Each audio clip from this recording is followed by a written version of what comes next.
Thank you, Right Honourable Speaker and Honourable colleagues. Honourable colleagues, I would like to draw your attention to the three most important entities in this country towards taxation. I think we are over-blaming Uganda Revenue Authority in exercising its mandate. The issue and solution lies between the front bench and Parliament. Ministry of Finance proposes the taxes. Every single financial year, we sit in this House and we legislate to impose taxes on the people.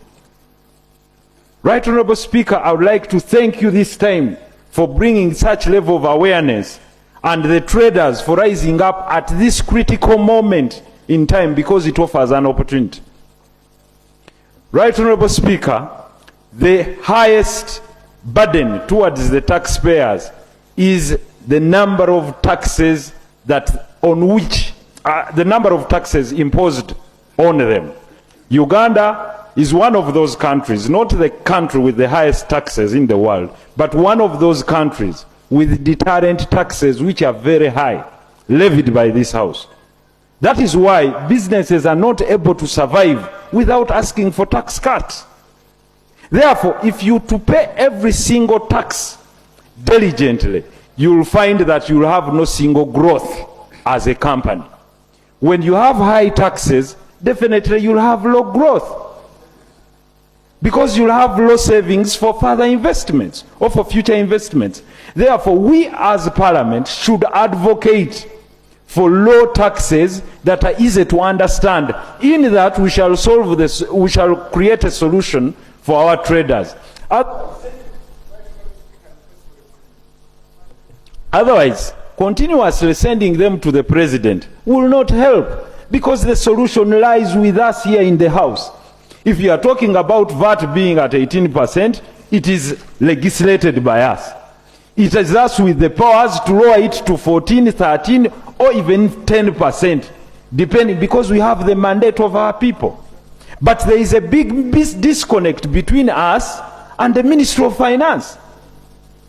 The Ministry of Finance and the legislators of the people must box ourselves into a room and say this to ourselves: we need revenue, we need to support a budget. But how do we achieve it? Shall we go for high direct taxes, or we expand the tax base like the Speaker asked? Should someone sell a cow at 4 million shillings and not pay a single tax, and someone sells a cup at 1,000 shillings and pays a tax? Is that a fair taxation system? You understand what I'm saying? So, if we don't have an equitable taxation system, should I sell land and get 300 million shillings in form of profit and not pay even 0.5 tax? And someone sells a flask and pays 30% taxes, VAT, excise duty, etc. Or we should go to broaden the tax base but lower taxes, so we attract many people to pay taxes and also remain with profitability, a gap for profitability that will spur growth. Therefore, I would like to thank you, the House, that for the first time we are now seated in the House discussing the real economics, where politics meets economics, and this is a taxation and appropriation. Therefore, I would like to request, Right Honourable Speaker, that today might not be the time to debate conclusively the matter of tax. Finally, as I conclude, Right Honourable Speaker, since today is not the time to talk fully about taxation, I request that we constitute ourselves into a committee of the whole House. Not leave it to only the Committee of Finance, so that we talk about taxes, we talk about values, we talk about everything, even subsidiary legislation that we've delegated. Subsidiary legislation is what will involve the gateman, the gatekeeper, URA. Because URA only works on your rate and goes to farm taxes. It's like if you tell a gatekeeper that tell the people that I'm not inside, they'll definitely turn them away. Thank you. Because the policy will be coming from you. Finally, Right Honourable Speaker, you've always asked from Ministry of Finance to tell us other sources of NTR.